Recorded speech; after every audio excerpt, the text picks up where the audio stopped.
Você sente que você precisa fazer tudo certo o tempo todo? Que você não pode errar, falhar ou decepcionar alguém? Então, é sobre isso que nós vamos falar agora. Eu recebi uma pergunta por meio do Instagram sobre a questão do perfeccionismo. Resolvi falar um pouquinho sobre esse tema. Essa busca que o perfeccionismo muitas vezes ele aparece como perfeccionismo e algumas pessoas falam disso com muito orgulho. Tem muitas entrevistas de emprego, né, que as pessoas perguntam qual o seu maior defeito. A pessoa diz perfeccionismo, eu sou perfeccionista, né? Mas há um certo orgulho de falar disso, porque parece que você se destaca dos outros, né? Porque você tem uma exigência muito grande com você, você é perfeccionista. Mas, na verdade, o que eu observo? E a literatura também mostra isso. A necessidade de perfeição, ela vem também na busca de aceitação, na busca de amor, na busca de legitimação. E muitas vezes ela vem porque muitas exigências foram feitas de forma muito duras na vida dessa pessoa. Por trás do perfeccionismo, quase sempre existe um medo. E às vezes existe, vamos chamar assim, de situações que foram muito difíceis na vida, né? Às vezes uma educação muito rígida, pais às vezes que têm uma rigidez muito grande, uma exigência às vezes além daquilo que os filhos podem dar, né? Que não ficam muito atentos ao jeito de cada um de funcionar, mas isso se desenvolve como um sinal de competência e como uma possibilidade de reconhecimento, de legitimação, de receber aceitação e amor do outro. E aí o perfeccionismo vem como estratégia de sobrevivência emocional. A pesquisadora, que vocês devem conhecer bastante, a Brené Brown, ela até tem um livro sobre isso, ela estuda a questão da vergonha e da vulnerabilidade e afirma que o perfeccionismo é uma busca por excelência, mas ela não é um caminho, vamos dizer, de liberdade na busca dessa excelência. O perfeccionismo é diferente de você procurar se sentir suficiente, né? Ser suficiente é bom, buscar essa suficiência, é diferente da perfeição. Porque, na verdade, a perfeição, quando se fala de seres humanos, ela simplesmente não existe, não é? Porque a gente, de um jeito ou de outro, falha. Né? A gente nunca consegue ser unanimidade na vida da gente. Sempre tem alguém ou alguma situação que você não sabe, que você agiu de uma forma que você não esperava, que o outro também não olha para aquilo com a aceitação que você gostaria. O perfeccionismo é também um mecanismo de defesa para você não entrar em contato, muitas vezes, com a vergonha, com o erro, com se sentir diminuída às vezes, não é? Então, você exige de você o tempo todo esse perfeccionismo. Então, a lógica disso tudo é assim: se eu for perfeita, ninguém poderá me criticar, né? Ou me abandonar. Ninguém vai ter o que reclamar de mim porque eu sou perfeita, estou fazendo tudo certinho.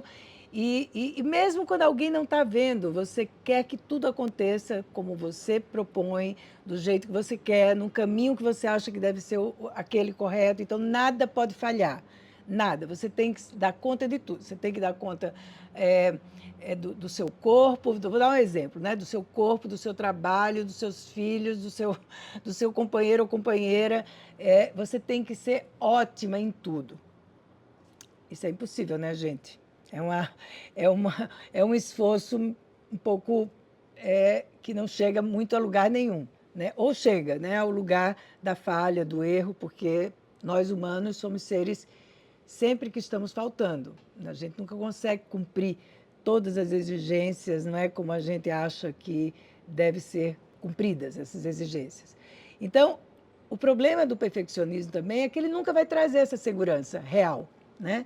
Porque sempre haverá algo que você tem que melhorar, ajustar e corrigir. A segurança real, você encontra ela muito mais quando você pode e tem a liberdade de olhar para as suas faltas, para as suas dúvidas, para os seus erros e poder corrigir, melhorar, não é? Desenvolver. Isso traz muito mais segurança emocional do que a ideia de que eu sou perfeita, eu sou incrível, eu sou maravilhosa, eu sei tudo, eu posso tudo, eu dou conta de tudo.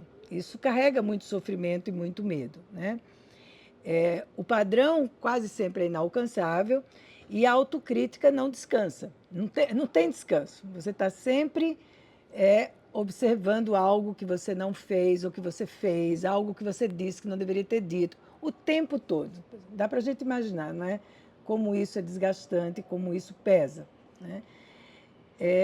Quando a validação externa se torna o principal critério de valor pessoal, a identidade fica fragilizada, porque você depende o tempo todo do olhar de terceiros. Não que a gente não dependa, tá? A gente, para crescer, quando a gente é criança, estamos crescendo, a gente depende da validação desse olhar externo. E a gente sempre vai precisar de um olhar externo. A gente também quer reconhecimento, a gente também quer que as pessoas gostem daquilo que a gente faz, aprovem aquilo que a gente... Isso é parte do humano, não é? É uma ilusão essa de que existe a possibilidade de você viver somente por você, de acordo com você, e que os outros não me interessam, eu não preciso de ninguém, eu não preciso da aprovação. Não, isso não é verdade, a gente precisa. Mas a gente está falando de extremos, né? De experiências emocionais que são extremas. O perfeccionismo, a busca dele, é uma experiência emocional extrema, né? que, ah, que ela gera, com o passar do tempo, ansiedade constante, medo de julgamento e dificuldade em tomar decisões mais autênticas, né? O psicólogo Carl Rogers, que era um psicólogo bastante humanista, né? E foi dos fundadores dessa abordagem humanista, ele falava sobre a consideração positiva condicional. Quando a pessoa aprende que só é aceita se corresponder às expectativas externas, ou seja, a aceitação dela está condicionada à aceitação do outro. Então, com o tempo, ela passa a agir não a partir do que sente ou deseja, mas do que acredita que será aprovado. Olha, a coisa é tão importante que a Organização Mundial de Saúde, que fala sobre os transtornos de ansiedade, que a pressão social pelo desempenho e aprovação é um dos fatores associados a esse aumento de sofrimento. O filósofo Byung-Chul Han, ele fala bastante sobre isso, né? De que a gente tem um compromisso tão grande com essa questão de ser aprovado, dessa produtividade, de ser perfeito em muitas coisas, que com isso a gente passa a vender um pouco a nossa liberdade pessoal, porque a gente está constantemente, né, preocupado com o que os outros vão sentir. E em tempos de redes sociais, que toda hora as pessoas estão se comparando às outras e se cria uma crença de que o seu saber nunca é suficiente, o que você faz nunca é suficiente. Porque assim que você abre as redes sociais, sempre tem alguém que está mostrando que fez melhor que você, ou que já ganha muito mais dinheiro que você, ou que já consegue ter uma rotina, né, muito mais perfeita que a sua. Então, isso cria uma crença de não suficiência. Então, se sentir suficiente não é se sentir perfeito, é diferente. Se sentir suficiente é você contemplar também as suas falhas, lidar com elas, aceitar, não é? E buscar o que você quer fazer para corrigir essas falhas, né? Então, viver sob avaliação permanente é algo absolutamente exaustivo. É como viver se comparando o tempo todo, né?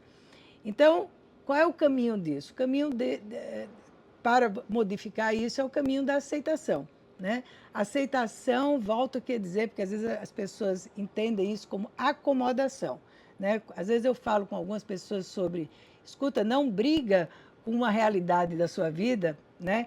Mais ou menos abrace essa realidade e veja o que ela comunica sobre você. As pessoas às vezes entendem que eu estou defendendo uma situação cômoda, que você cruze os braços, não é nada disso. Pelo contrário, é uma situação muito mais, que exige muito mais trabalho do que você ficar presa a esse padrão de perfeccionismo, nesse sofrimento. É você parar, olhar e buscar as alternativas, né, para isso. Então, quando você desloca o foco do olhar do outro para seus próprios valores, suas escolhas, e começam a refletir quem você realmente é, não quem esperam que você seja. Por isso que eu volto a dizer, a aceitação não é uma acomodação. E uma das formas de você poder criar mais essa autoconfiança em você, não é? Poder abandonar um pouco esses padrões de perfeccionismo, é você devagarzinho, né, dando passos firmes em busca de resultados que você considera melhor, porque não há nada que cale mais a boca dessa exigência do perfeccionismo do que a história da sua vida, né? Você olhar para aquilo que você realiza, para aquilo que você pode fazer, para aquilo que você pode modificar e também para aquilo que talvez você não consiga, né, modificar ou fazer de outra forma. E você tenha que aprender a lidar com isso e encontrar novas estratégias, né? Então, se você sente que precisa ser perfeita, que você toda hora, desde a hora que você levanta, vai dormir, né? Tem aquela coisa exigente, quase militar, né? Que tem que fazer daquele jeito. E mais, gente, normalmente as pessoas que padecem desse mal, elas exigem isso dos outros também, né? Nas relações. Então, ninguém pode errar também ao lado dessas pessoas, né? Ninguém pode cometer falhas, ninguém pode esquecer de alguma coisa ou não saber de algo, né?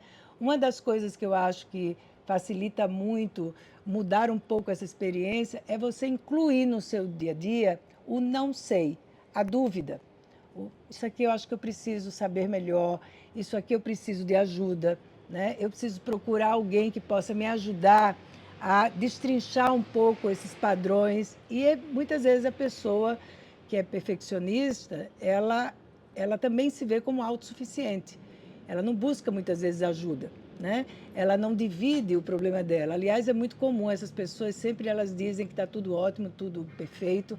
Elas nem gostam de falar das suas falhas e dos seus erros, né? Porque isso vulnerabiliza, isso enfraquece, isso pode torná-las pouco admiradas do olhar do outro.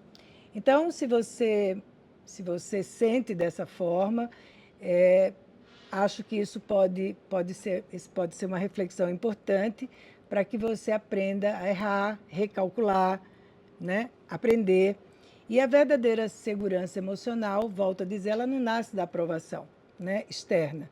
Ela nasce da capacidade de se aceitar, mesmo quando o aplauso não vem. Então, é você aceitar que muitas vezes você vai precisar lidar, né, com seus erros e isso às vezes dói, decepciona, entristece, mas essa dor também é o que torna você mais humano e menos comprometido com esse padrão não humano de perfeição. Espero que essa reflexão tenha te ajudado e se você conhece pessoas, não é você que, que sofre dessa questão do perfeccionismo, você conhece outras pessoas, divide com elas esse vídeo, se vocês acharem que cabe. E sempre eu sugiro, procurem ajuda, né? Procurem ajuda porque às vezes a gente sozinho não consegue dar conta desses padrões que foram construídos ao longo da vida e que eles também fazem parte da sua construção. Então, tudo que faz parte da construção da gente, a gente não pode de uma hora para outra achar que a gente pode retirar e está tudo certo. Isso precisa de elaboração e precisa de introspecção e às vezes de um acompanhamento. Então, espero que tenha ajudado.